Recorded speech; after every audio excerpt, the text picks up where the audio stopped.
Alright, so for everyone who watched my video yesterday, I just want to say I don't think this is one of the all-time greatest movies. However, it is my favorite movie of the year so far. Dune Part 2 continues the story from Part 1. We have Paul Atreides, who's now getting used to his life with the Fremen, developing a relationship with Chani, and contemplating his position as the Messiah. Does he want to humble himself, or does he want to take advantage of the Fremen's belief in order to trigger a war against the Emperor? To me, this improves on everything from the first movie. The characters are a lot more interesting, and the performances have more depth and freedom.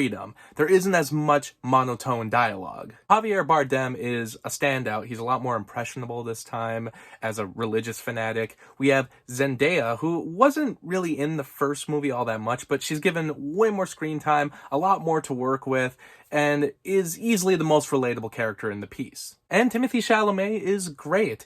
He has a temper and he commands the screen. It actually adds to his more low-key performance in Part 1, and you can see the growth in his character between both movies. The villains are still pretty generic. I mean, they're evil for the sake of being evil. Besides those pesky Bene Gesserits, which they explore a lot more in this one. This does a bit of a disservice to Dave Bautista because his role essentially asks for him to yell everything. I have to say, Dave Bautista is really good at yelling, so there is that. And Austin Butler is pretty creepy in this for the limited amount of time he's on screen. He has an exceptionally awesome black and white sequence, which is the highlight of the movie. He takes a wild turn with his vocals and makeup. I didn't expect him to be our generation's Gary Oldman. And at least Austin Butler tries to do something different with his voice. The same cannot be said for Christopher Walken as the Emperor. Granted, it's not... his performance as the Emperor isn't as out of place as I was expecting, but everything he says is still funny. Like, they don't try to hide the Christopher Walken quirks, and I fully expect to see an image popping up online at some point of him awkwardly sitting in that throne room chair. I mean, we have to get the spice, and you're calling this Paul Atreides mad? I don't know, that's my best Walken. The size and scope of this one is even bigger than before.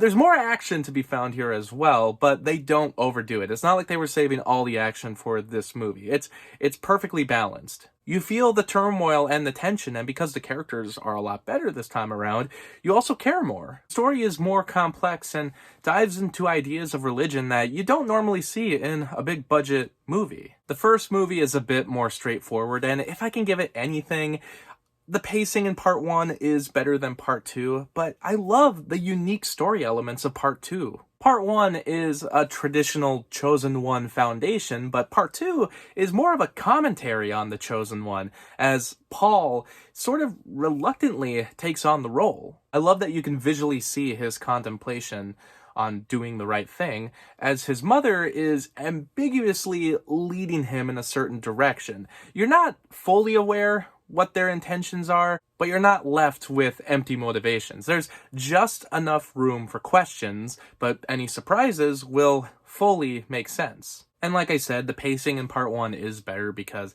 it doesn't need to deal with as many detours as this one does.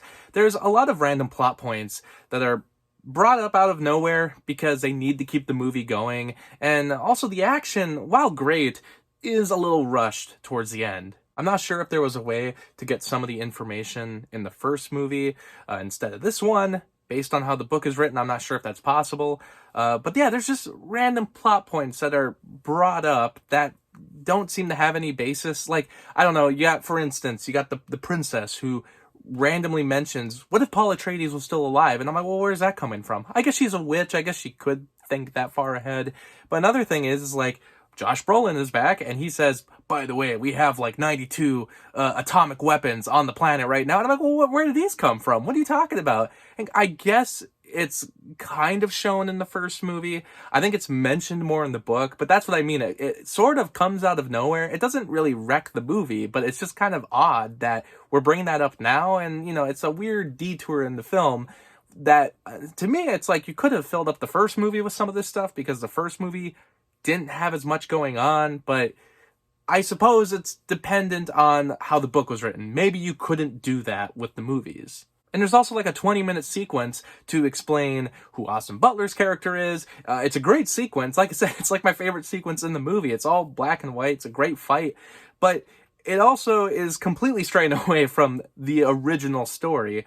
It has to be done to explain these characters, but, just because of that, like I said, in comparison to part one, it means the pacing isn't as good. It's a little more bumpy.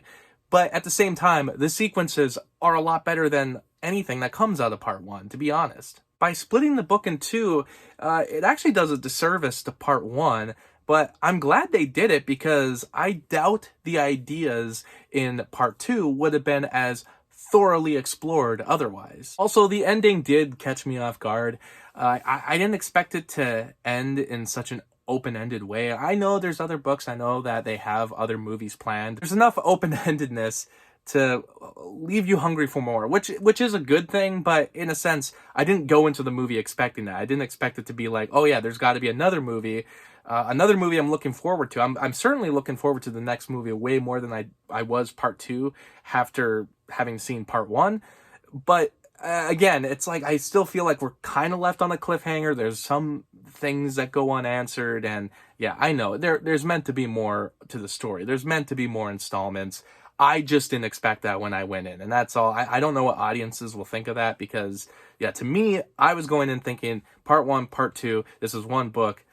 Yeah, I didn't expect that there was going to be, oh, we're totally leaving room for the next one. Like in fact, I almost have to see the next one. And that's a good thing, but I just didn't expect it. Everything that I'm like kind of criticizing almost sounds like a positive, which it sort of is. Like I said, the only thing is the pacing. Everything else, the characters, the story ideas, the action, everything in part two is better than part one. So to me, it is a 4.5 out of 5-star movie. This is Denis Villeneuve at his best. He brings all the visual power to this one, and he's leaving ideas that I'll be thinking about for quite a while. Let me know your thoughts on part two, and thanks for watching.